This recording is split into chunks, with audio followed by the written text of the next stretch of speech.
Thank you all for coming out. My name is Raphael James. I'm a news anchor at WCSC Live 5 News. But we are here tonight for this man, Mr. Malcolm Graham, who has written a book, The Way Forward, Keeping the Faith and Doing the Work Amid Hatred and Violence. Let's give it up for him.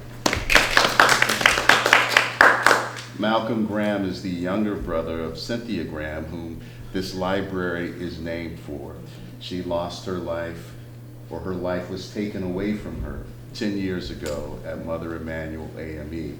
And Malcolm is getting ready to launch this book, and in it, he talks about how we can move forward, how we can get beyond the hatred and the violence. And I'm honored to introduce to you now, Mr. Malcolm Graham.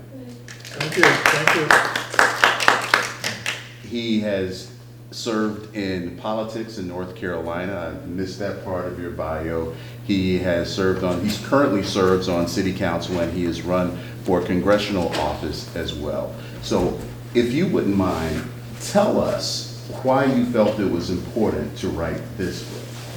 Well, I want to thank you for agreeing to host me tonight, and the Charleston County Library for always standing by my side and really providing me a platform to speak from.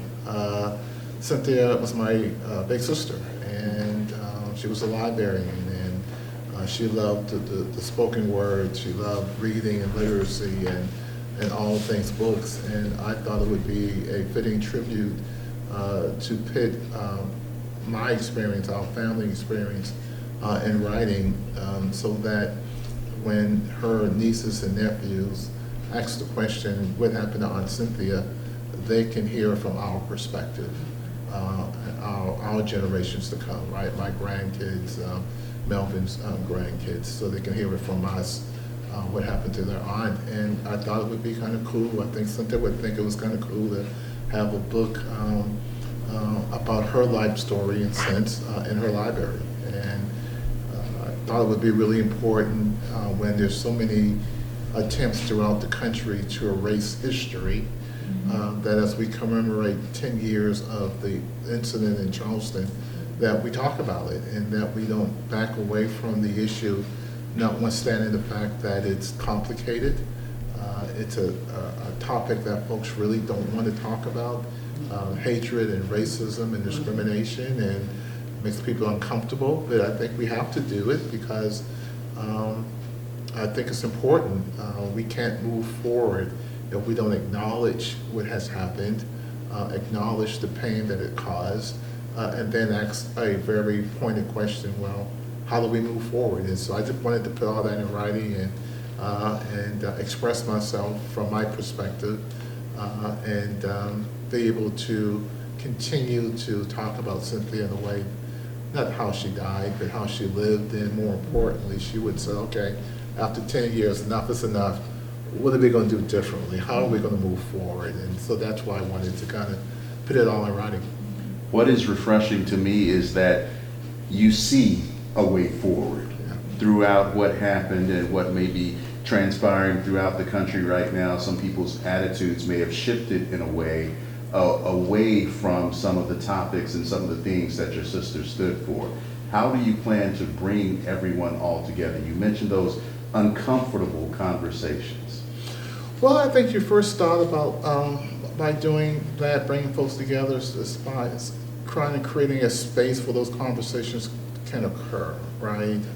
And one of the things that I try to do, utilizing the platform that I have as a council member, a former state senator, and a congressional candidate, I'm afforded opportunities to go into various audience and talk about a wide variety of topics. And so I use that platform to share the message about what happened in Charleston, pivoting to the love of my sister and the heartbreak that I still suffer from her not being here.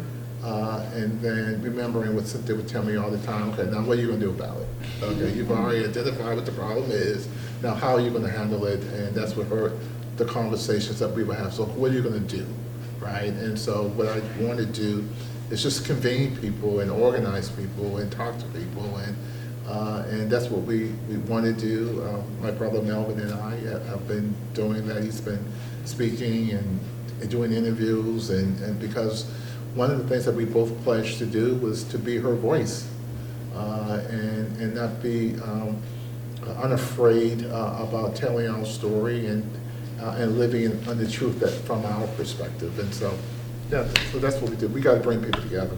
There have been people, especially in the wake of the Confederate flag. I remember talking about that with certain people, and the response with some people was, why do you keep talking about this? If you keep talking about the past, we can't go forward, we can't get over it. Why don't you just get over it and leave it alone? So when you try to have those uncomfortable conversations with people who don't want to hear it, where are you? Well, I tell them, well, you continue to talk about wanting to keep Confederate monuments up, and you want to continue to pay respect to your quote-unquote history, and so my history is just as important as yours, right?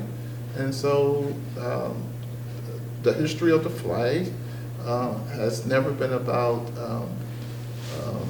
patriotism or love of country for people that look like me. It was all about dividing us, killing us, rallying against us, rallying against a race of people. And that's why I firmly believe today, but for the death of Cynthia and 8 others, that flag would still be flying today. In the book, we talk about who really took down the flag. It was Bree Newsom from Charlotte, who literally climbed the flagpole and took it down herself in an act of civil disobedience. And so, because she too knew that the flag as a symbol was a symbol of hate and racism and discrimination, Dylan Roof hugged the flag, basically. We talked about that in the book in terms of his allegiance to it. And so, yeah, it needs to come down because it doesn't represent people that look like me. To be able to have that conversation, you have to have people who are willing to at least hear the other side. Do you think that climate exists in this country at this time? No, but that's why we got to do it. We have to create an environment where healthy tension can exist, right? And if everyone remembers the clip of the bishop at the National Prayer Breakfast when the president, I said that loosely, was there, and she didn't raise her voice. She didn't use any swear words. She didn't have any protest sign. She just spoke her truth. She just spoke her truth. And in doing so, she made everyone in that room just a little bit uncomfortable, but she created an environment of healthy tension. And she allowed everybody in that room to sit in its discomfort. And that's what we have to do as a community. We have to create an environment where healthy tension can exist, that we talk about issues that are really, really uncomfortable. No one, I don't want to be talking about racism and hatred and discrimination. I got 2 grandsons, 4 and 2, and I thought that would be beyond their generation. But yet here we are in 2025, a 4-year-old grandson that will be reared in an environment where people don't think that DEI is a bad thing, or critical race theory is a political thing, or you do away with the Department of Education, which helps the poorest of those who need a quality education, right? And those are racist policies from my perspective, right? And so how do we address that? How do we move forward with it? We do it by creating an environment where this tension can exist and having honest and open dialogue about it. I want to switch tracks a little bit. You mentioned your grandchildren, 4 and 2. I want to look at those who are 10 years and younger in your family. How do you begin to broach the subject of their aunt, Cynthia, and who and what she was and how she died? Well, my daughter, Courtney, has a portrait of Cynthia in her home. And when I go to visit Courtney, I always say, hey to Cynthia, and I kiss the picture, right? And who's that? And I said, that is your aunt. Where is she at? And I said, oh, she's no longer with us, but let me tell you who she was. And I said, all those books in your bedroom? I said, she had like thousands of books, right? I mean, you're learning to read, calling letters. She was an excellent tutor in teaching folks how to read. She loved books. She, and so we talk about her in the sense of not what happened to her, but who she was and what was her passion. Her passion was reading, her passion was literature, her passion was books. And so those conversations are about that. Once they become a lot older, then the book, right?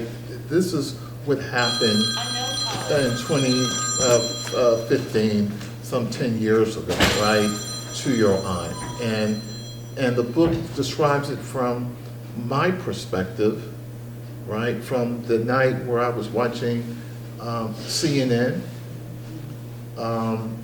breaking news, shooting at Emmanuel AME Church. And what do? I live in Charlotte, born and raised here in Charleston. Emmanuel AME Church has been in my family for some 50 years.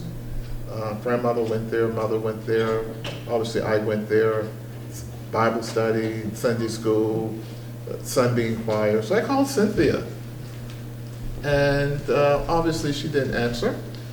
And about 45 minutes later, and the news story on the news became a lot worse, right? In terms of 9 people feared dead, blah, blah, blah. And I started getting this uneasy feeling in my stomach because something like that happening in Charleston at the church, she would call and say, hey, I'm okay, I'm figuring it out. My niece Megan calls and say, hey, we can't find Aunt Cynthia. We think she went to Bible study. And then it just takes off from there. Melvin calls, he's going downtown, trying to get information. The news stories keeps getting worse. A friend of mine, and you know him, Steve Crump, the late Steve Crump, a reporter in Charlotte, knew I was from Charleston, knew Harvey Gantt was from Charleston. So he called me that night trying to get a scoop about, what do you know about what's happening in Charleston? Not knowing how impacted I was that my sister was right literally in the middle of the story. And so the book takes off from there. So they will get to read for themselves through this book what happened to their aunt, how our family had to go through trials and tribulations through it. Even this library being named after her was difficult, not from the library's perspective because they were gung-ho to do it, right? Not from the Charleston County Council perspective because they had an emergency meeting literally 2 days after the shooting, but inter-family squabblings where the council wanted to name the library the Cynthia Graham Hurd St. Andrews Regional Library, and a family member that night said, well, no, we want to make an amendment to the resolution to name it the Cynthia Hurd Library, taking out Graham. And so this is, and me being an elected official, the library folks were pissed. My family was beside themselves. The room was full of people. LA Times, Washington Post, Charleston Post and Courier, you guys were there. So we couldn't be the family fighting over this 2 days after the shooting. So I told the county council members, let it happen. And they voted it the Cynthia Hurd Library. The library refused to put the name up for almost a year. And then quietly, the county council and a consent agenda is where the council would vote like maybe 30 or 40 things at a time, right? There'd no-brainer. She just felt all is one.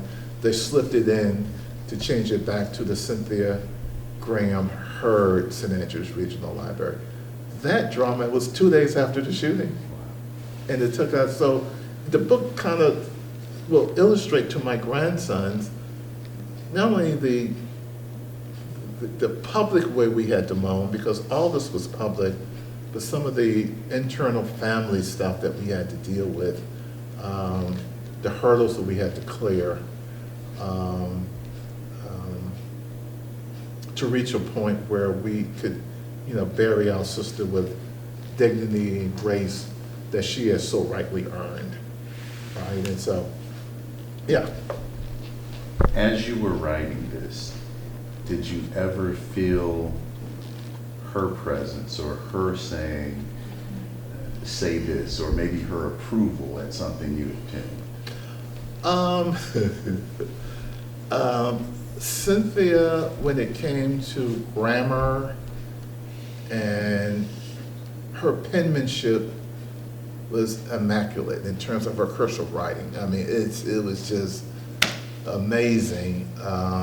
She would have probably wanted to make sure that tense and verbs and everything agreed, no run-on sentences. I think she would want me to be transparent to a point, and I think I respected where that point was. We all are human. We all love. Some people love to a fault, right? But I think she would have wanted me to do the project and to tell my story from my perspective. People may disagree with it, right? But she would always remind me when I was running for city council, when I ran for the state senate, or when I ran for Congress, she would say, just speak your truth. And don't be out there splitting verbs and and talking like you're from Charleston, right? You're educated, right? But she would have made sure that dotting I's, crossing T's, grammatically correct, et cetera, et cetera. She was a perfectionist like that. Very good, very good. In moving forward with your book, how much of the person who caused the pain do you address in the book? Very little. Dr. Martin Luther King said in 1963 at the 16th Avenue Baptist Church, when he gave the eulogy for the 4 little girls that were killed in the church bombing, he said, don't focus on the killer, focus on the system that produced the killer. And so I don't focus on Dylan Rue. I don't worry about giving much airspace to worry about whether I should forgive him or not. I do not. I focus on the system as a policymaker that produced him and produced people like him. The system that doesn't go into a church and kill 9 people and terrorize others, but a system that places artificial barriers that prevent people from voting. A system that prevents people from getting affordable health care. It took South Carolina and North Carolina years to expand Medicaid.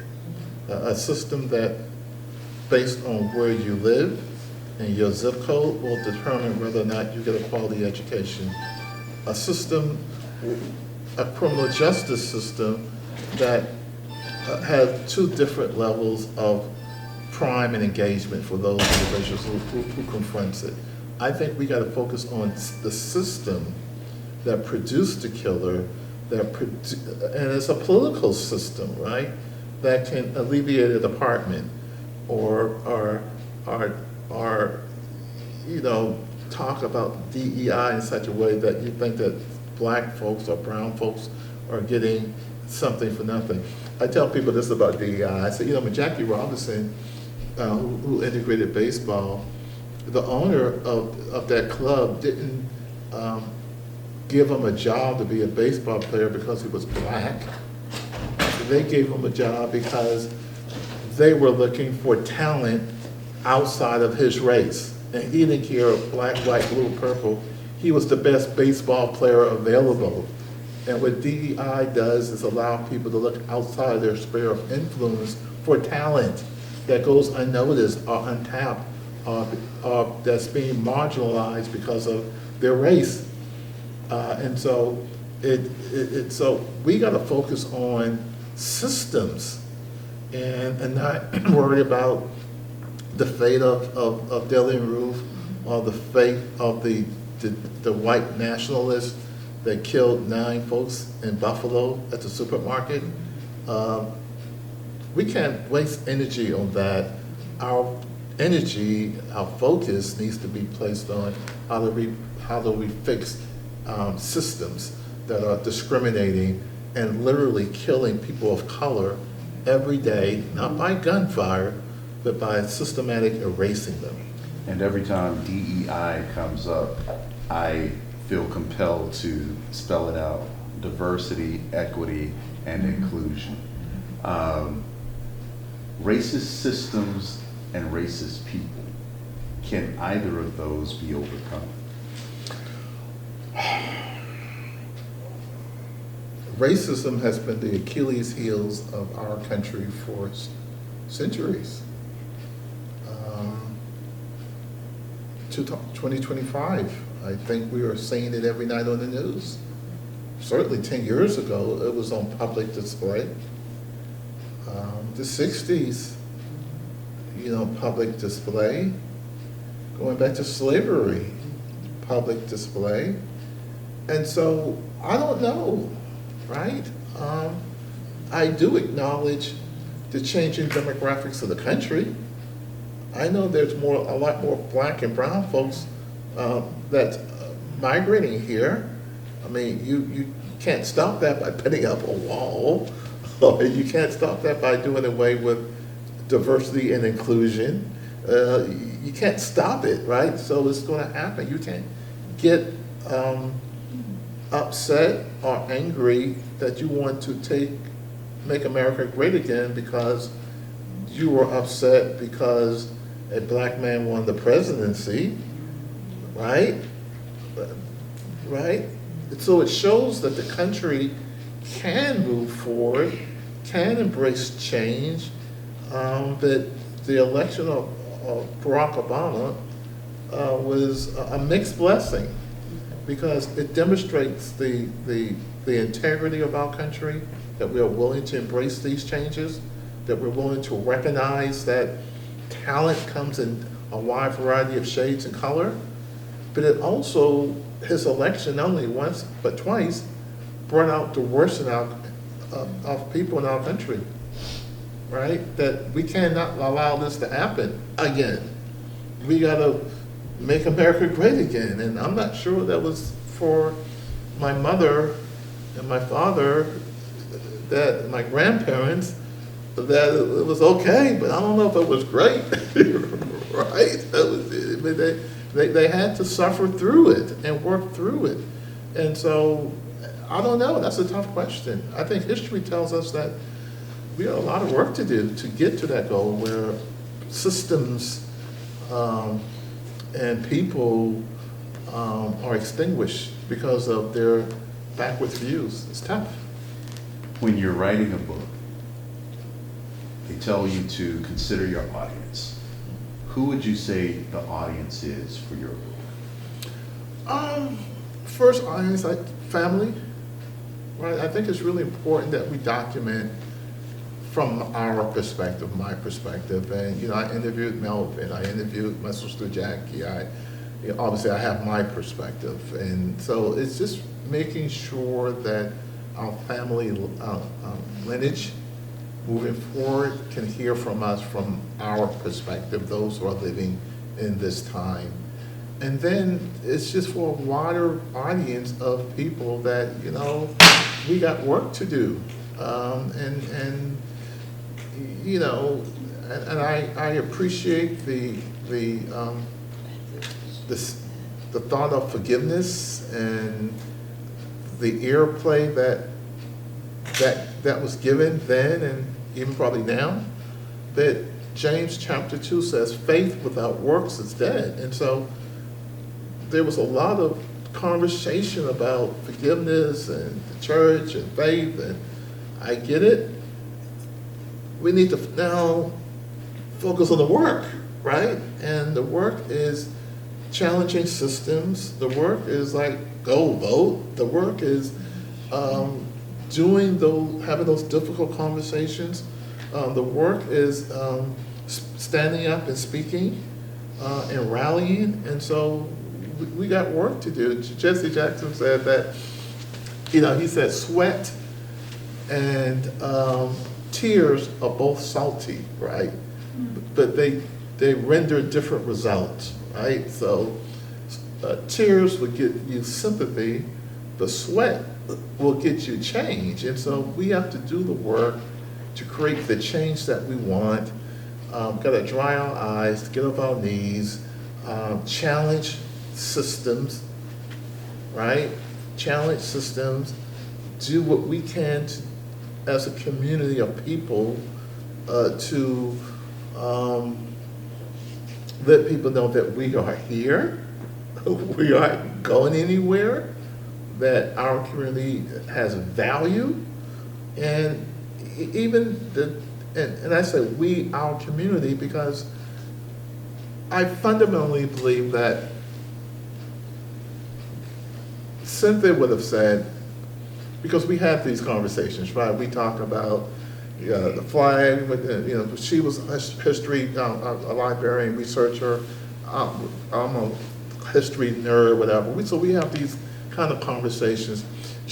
I'm convinced she would have said that this is not, and her death is not about her. And even the 8 others that died with them, that they were just soldiers on the battlefield, all right? That the attack was against a race of people. Because it didn't matter that Tawansa Sanders just graduated from school. It didn't matter that Reverend Pinckney was the senior minister of the church and the state senator.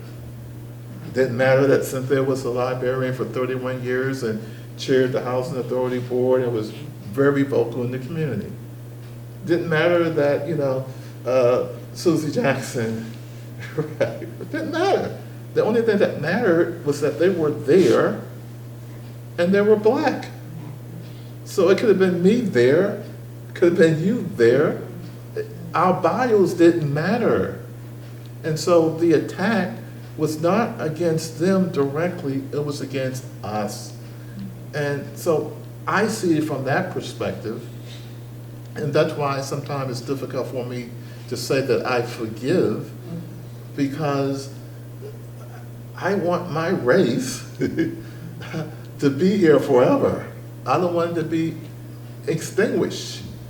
And one of the things that he said was that he wanted to have a race war, right? And so we got to acknowledge that that's the work, right? And that's an uncomfortable conversation for a wide variety of reasons. But I think we have to have those conversations and allow people to sit in the discomfort of it, because that's the only way we move forward. I've heard you say, and not to belabor the unforgiveness part of it, but I've heard you say that you won't forgive. I think you may have just said it. You won't forgive the system and what he stood for when he did that, and I get that. Do you hold hatred in your heart against Oh, him? no. Because life is good, right? God is good, right? Beautiful family, extended family, a community that has embraced me, that has afforded me an opportunity to be a community leader. So no, I don't have any hatred in my heart at all. What I do have is an understanding of history, right? That allows me to stand 10 toes down on articulating what is, I think, in the best interest of all people. Black, white, rich, poor, young, old, Jews, Gentile, Christians, Muslims, I love people, right? And so that's the type of environment that we have to create, an environment where we accept everybody's differences, accept diversity, and include everybody, and treating everybody equitable. I'm not sure why that's such a hard thing to do. So no hatred, it's just, no. Okay, fair enough. The way forward, it implies that we are in a place that we aren't supposed to be. We are in a place and we're trying to get someplace else. Describe to me forward. Where are we supposed to be going? Where are we setting our attentions as a group, as a people, to get there? A society where, and I just said it, everyone's accepted for who they are, right? A society where people aren't judged. We're going back to King, right? Because this message has been around for decades, right? Not by the color of their skin, but by the content of their character, right? And if we would just do the basic things, tell the truth, right? Be respectful of others. Not holding grudges against somebody because for whatever, right? They're gay, right? Whatever. I don't know. I think that's crazy too, right? I think people are people, right? We gotta find a way to bring people together versus purposely dividing us, right? What's happening nationally now is intentional, to divide, to conquer, to hold on to power by any means necessary at anybody's expense. And too often, those who are expendable tends to look like me and you in the eyes of some, right? Because they're taking our jobs. They're taking our women. Paraphrasing Deaf, Dumb, and Roof, right? Those are things he said, right? I want my country back, right? And so that's 40s, 30s, 20s thinking in 2025. And so, no, we got to find a way to push forward, to do the hard work, to answer tough questions, and to really, really focus on what I call the good old days, right? When Obama was president. And I go back to that because that's when we all came together, right? Blacks, white, rich, poor, that was the new face of America. Unfortunately, history sometimes repeats itself. And I think we're seeing history on repeat today. I remember another time when people came together right here in Charleston. It was the day after the Mother Emanuel shooting.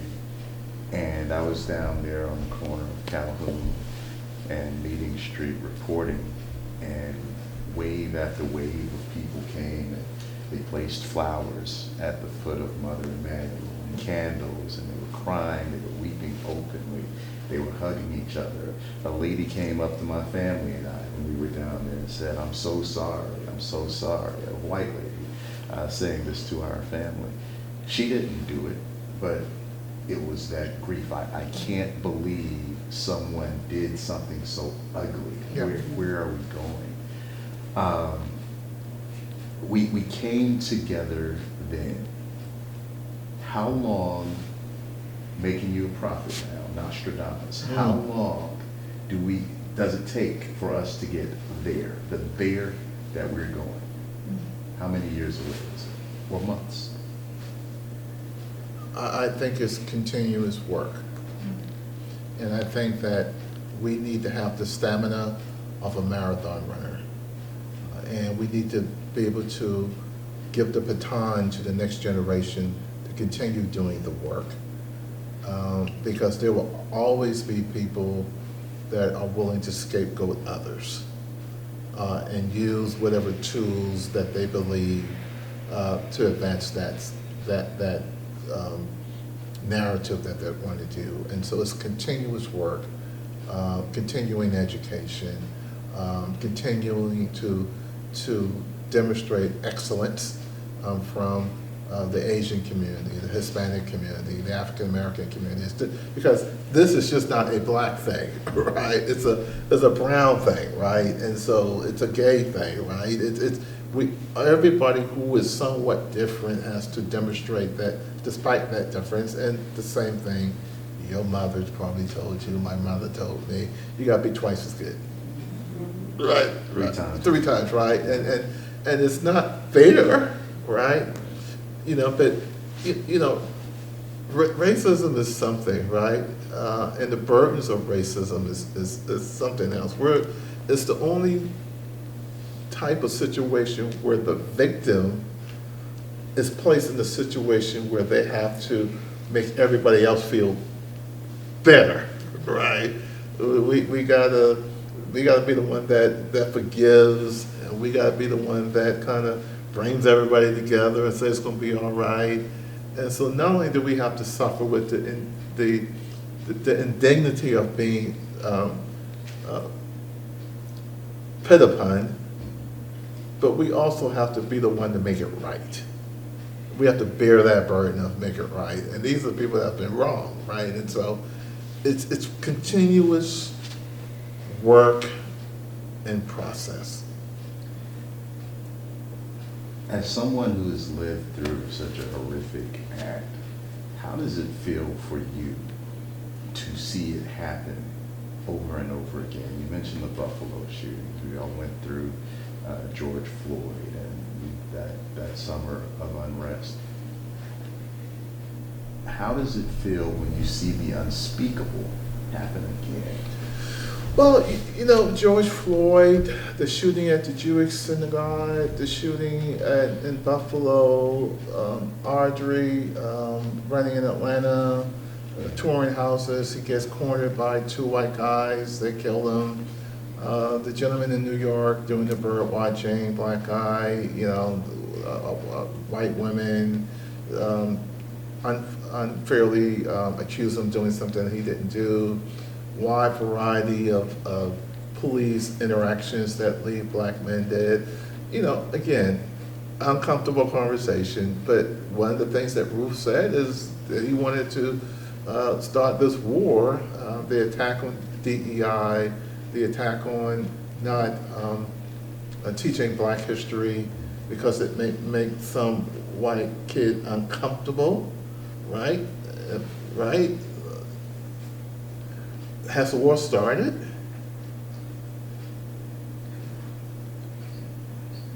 When you start connecting the dots, is there an attack, right? I'll put a question mark behind that. Are all these things kind of in the same vein? Tough questions, right? I mean, when you kind of look at it like that, like, wait a minute, what's going on here? Why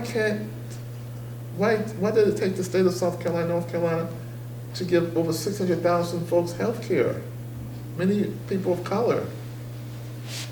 Why do you want to do away with the Department of Education that really kind of focus on inner city kids and inner city youth, right? So you kind of, like Arsenio Hall used to say, one of those things that make you go, I want to open up the floor to the audience for some questions in just a moment, but I want to ask this one first. How much of the trial made it into the book? We did talk about that, right, for sure. And I was there every day. Melvin was there every day. My sister Jackie was there every day. It was heart-wrenching. Polly Shepard testified. Felicia Saunders testified to their eyewitness account of being there. Evidence that was shown. In the book, there's a picture of Cynthia and Reverend Pinckney as Cynthia entered the church. Because at the trial, they documented every individual who was a victim at the shooting as they entered the church via the video cameras. So we saw when they entered.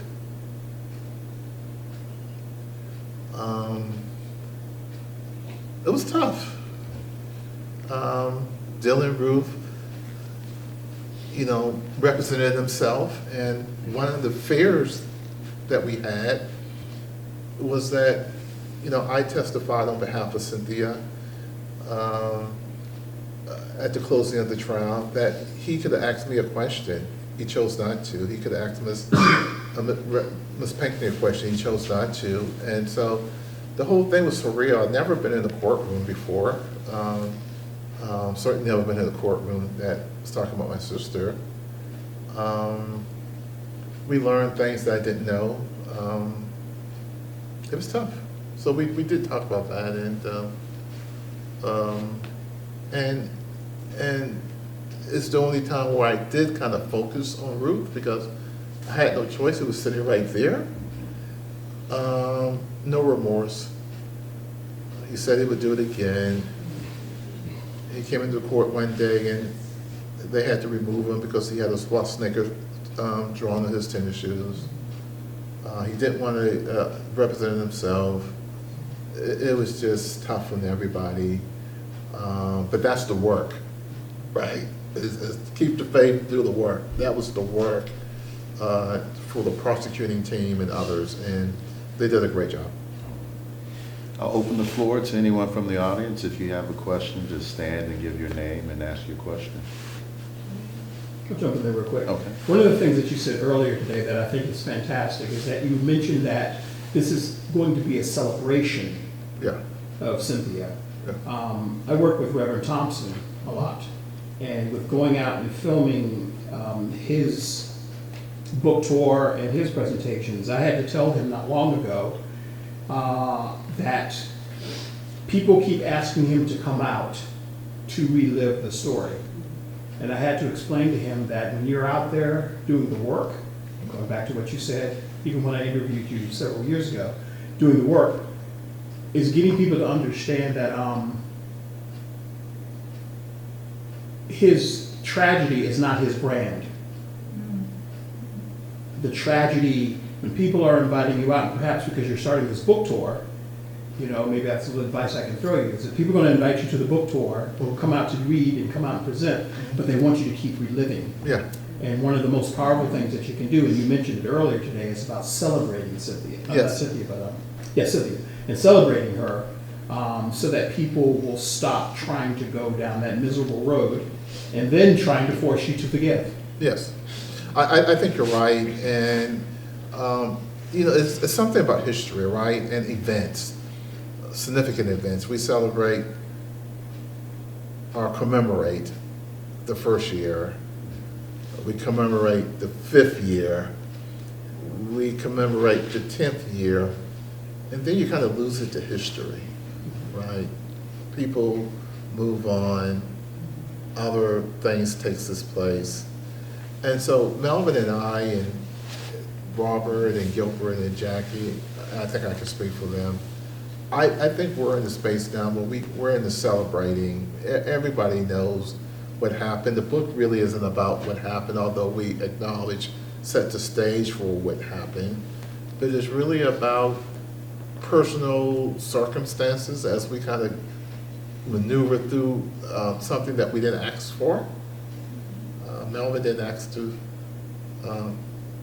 plan Cynthia's funeral, right? That was none of the things to do for that week, right? I didn't ask to kind of work with Nikki Haley about getting the flag down, right? That was not on the things to do. And so everyone knows what happened, right?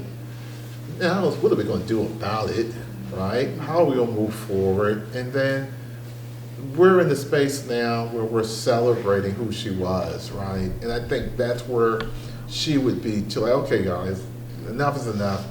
You know, no more sad songs. Like, if y'all gonna do something on this 10th anniversary thing, y'all need to get some John P. Key and y'all just need to make some a joyful noise, right?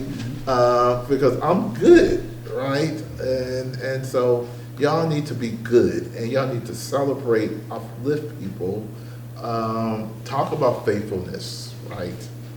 And overcoming tragedies, right? And remembering who she was, who she loved. And so that's what we do, and that's what we'll continue to do. And obviously, Jennifer Dawes does a great book that talks about exactly what happened, right?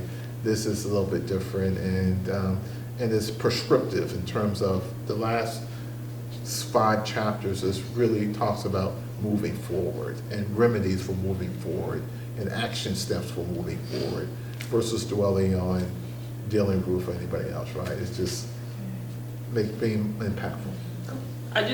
Because celebration was the word, my name is Raphael, by the way, that's the word that is sticking with me throughout this, is celebration, and how you mentioned honoring your sister. And so I think about, like, even how we talk about joy is an act of resistance, and hope is a tool, like a powerful tool to overcome. So I know for you, because you know your sister in a way that the community and the world won't know, and so I appreciate y'all for sharing her in that way so we can know.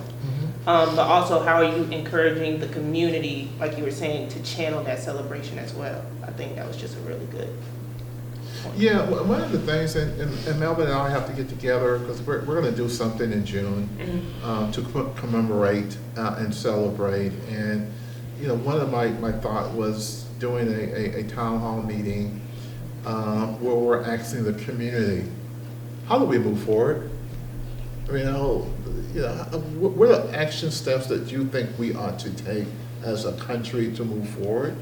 Having a discussion, not about what happened. Obviously, we'll set the stage, right?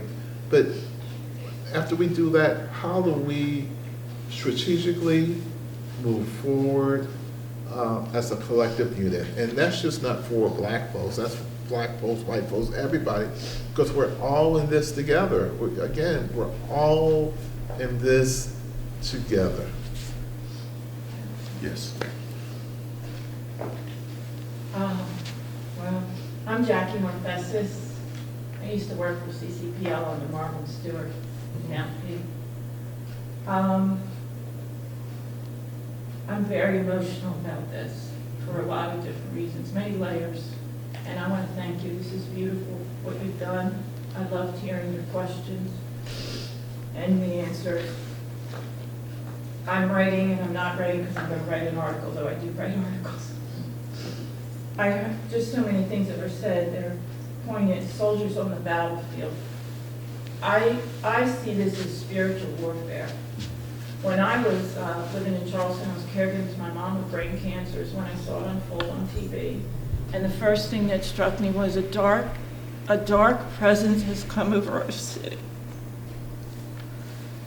And I'm going to use a word, and I'm not using it to bring this conversation down or to steal anyone's joy. But the word I'm going to use is evil. And evil has touched my family with 2 murders. My cousin and my uncle has touched me with arson and physical assault. Evil is the brokenness of the human condition, and the branches we see everywhere: racism, prejudice, inequality, rape, trauma. But it's hard to talk about the spiritual dimension because you can't hold it. How do you battle that? And I just feel like you said God is good. God is good. That man may have stopped their earthly life, but he had no power to stop their spirit in eternity. He did not have that power. Nobody has that power on this earth. So their light will continue And I feel that in as much as we're workers in the field for social change, we are battling spiritually as well. Does that make any sense? It makes sense, for sure, and it goes back to something I wrote in the book, where my faith was tested. It was I had a long talk with God, like, where were you? Like, dude, you said you would walk with us and talk with us, and when we're weak, you'll pick us up. And, like, where were you that night? And I had to remember with Hilda Scott, who was the Sunday school teacher, taught all of us, and the first lesson we learned as little people was the meaning of Emmanuel. Yes. And which is God is with us. And so literally I struggled. There's a chapter in the book called Crisis of Faith. It was like, we had to have some conversations, me and God, right? And so I understand what you're saying, and I go back to God is with us always. I go back to keep the faith, do the work. I go back to faith without works is dead, and God is with us. And it's all about the work, the hard work, driving out evil so that everybody's light can shine. And unfortunately, just in the newsroom today, right? The breaking news about the elderly woman in Somerville. Right? He's just like, really? And so there's evil in this world. But I'm convinced that there are more good people than bad. I'm convinced, and I'm convinced that if we would simply get off our knees, dry our eyes, and get the work, that we can beat them. But we have to be very intentional about it, determined about it, have the stamina of a marathon runner and not a microwave oven. Right? Because you're not going to put racism in the microwave oven, pitch a minute, and it's done. That we fixed it. It's going to take. That would be nice. It's going to take generational change, and we can go back to years and years and years. Can I read this line? Sure. Or maybe you should read it. It's your words. I just love the way you wrote that sentence. And Which one? right there. If you could, because she talked about the tangibility or holding thing. If you can see my faith, hold in your hands like a beautiful carved box, you'll see jagged crack of black running through its otherwise smooth brown surface. Only time will tell if the crack widens or erodes around the edges, or it's more like jigsawing, the Japanese method of preserving wood by charring it. Maybe someday I will look back and see that my faith is stronger than it ever was. I hope so. For now, through the embers are still glowing along the edge of the scar. I ask aloud and pray in countless times, if Emmanuel means God is with us, where was God that day? And so I struggled, and then I always, Donna will love this, Melvin will love this. My mom was a very religious lady. We would wake up on Sunday mornings and, smelling corned beef hash, bacon, eggs, grits coming from the kitchen. She would be yelling about 6 o'clock, everybody get up. We're time to go to church. And James Cleveland is playing on the record player. And she would you questioning God? Boy? And I kept hearing that in my mind, and I said, okay, I gotta do better. And I imagine Cynthia saying, look, dude, get a grip, right? keep the faith. That's where it comes from. Keep the faith. And that's why you hear me saying over and over again, keep the faith, do the work. You don't have to give up your faith in God. You can keep the faith, but you also can do the work, right? So it's not an either or proposition. And so it took me a while, but I'm there. I'm a believer. I think I cleared the hurdle. But I'm very transparent and honest. We had a rough couple of months and years, right? For me to kind of figure it out. This is one thing. Could we do exactly what you said to celebrate Cynthia? Yes. End with a story that celebrates her, and maybe you can jump in and share that as well. Because I had a brief moment of working with her. Because she was trying to track me down when she found out that I was the only black man working in children's department, and she was hunting me down when she moved over here to have me come and do some storytelling. And we had some funny conversations. I'll tell a funny story, then Melvin can jump in, right? And Cynthia, again, every week, every time I talk to her, Cynthia would say at the end of our conversation, if Mommy was here, she would be so proud of you.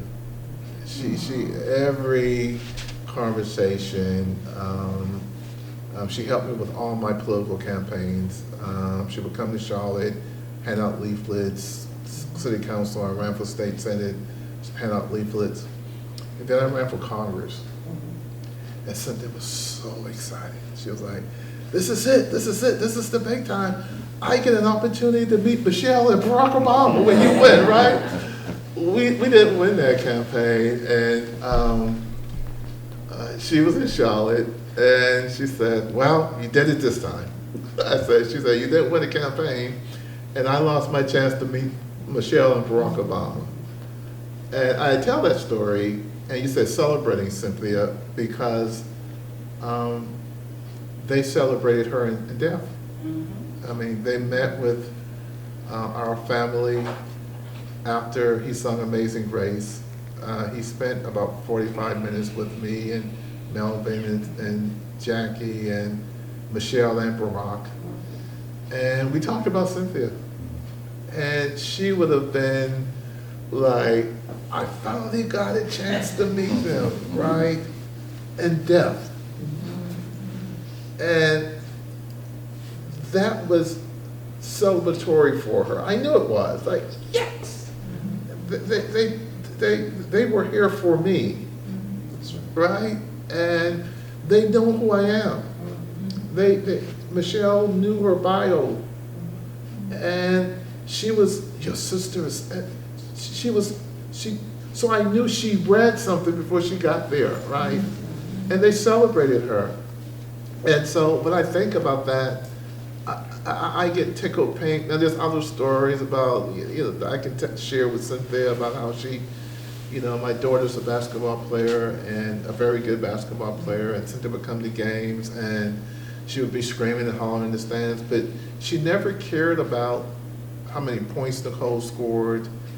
She never cared about how many rebounds she had. The only stats that she would care about was, what's your GPA? So what, you're scoring 22 points again.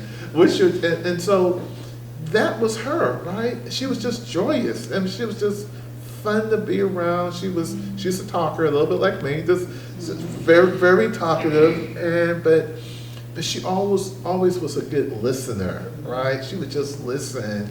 And then when you said something that she didn't agree with, because she was like, and I know what that meant, like, okay, explain further, right? But Donald, Mel, you got anything you want to share? Well, Cynthia I knew more about my sister after she died, because Cynthia was always doing something. She was always involved in something. She always had 2 jobs.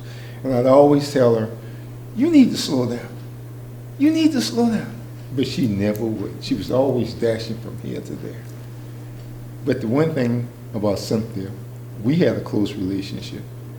And I always knew that she was there for me. and I always wanted to be there for her. And I remember once she locked herself out of the house and she called me because I had a key to the house. And I locked myself out of the house. You can think you can come? I said, I'll be there in 20 minutes. And I got there and she said, oh, thank you so much. I said, something, you know, I'd do anything for you. And that's the kind of relationship she had. And getting back to the White House, I remember, this is about my mom. Thanksgiving was a big thing at our house. Malcolm would tell you, oh, Mom would cook for 2 days. But what went on besides the food was that silverware.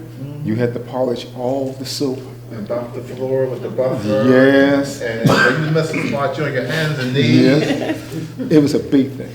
But I remember sitting at our table with all this silverware, the shrimp fork and the salad fork and this and that. And Mom said, you need to know how to act. So if you ever get invited to the White House, you will know how to act. And as a kid, you're going, yeah, right, like I'm going to get to the White House. And I remember sitting there, and now I'm at the big boy table, and I'm sitting there with a silver goblet, and I'm drinking out of a silver goblet. And I remember when we got invited to the White House, and I said, Cynthia, you got us here. Mom, you prepared us. It was like, I'm at the White House, and it's no big deal. It's no big deal. I'm happy to be here, but I don't feel intimidated. I actually feel like I belong. Yeah. And the last story, you know, when Cynthia was the branch manager at DART, because she was never at home, right? No. So I would go to DART, and I did this because I knew it drove her crazy.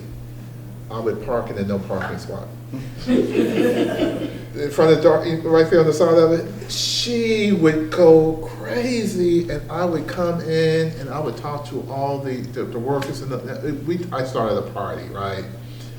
In the library with her coat, but I knew them by name, and everybody would stop working, and I'm in the no parking spot, and Cynthia has lost control of the library, and she was like, you gotta go, and I would stay there, and I knew she loved it though, right? And because she would smile and laugh, and just, you know, I would go there and kidnap her, literally. I remember one day, the tennis tournament was in town. And so I thought they were going to lunch, right? Okay, I gotta be back in 45 minutes. I said, okay, we'll be back in 45 minutes. I think we got back 3 hours later because I took her to the tennis tournament. and she was held hostage, right? She couldn't go. She was pissed, and I did check with some of her coworkers. She ain't really got nothing to do with Malcolm. And I just took her away because that lady loved that environment, right? And she just loved it. And so we could go on and on about the love that our family has for her, and the love that this library system has shown her. And we just miss our sister, but we celebrate her. Very good. For sure. Very good. Thank you so much for sharing. Thank you for your book, and thank you all for coming out. There will be another opportunity to meet with Malcolm and hear more of these stories and more about his book on Saturday at 11 o'clock at the John L. Dart Library. That's on King Street. All right. If nothing else, I guess book signings and meet the author. Let's give him a round of applause.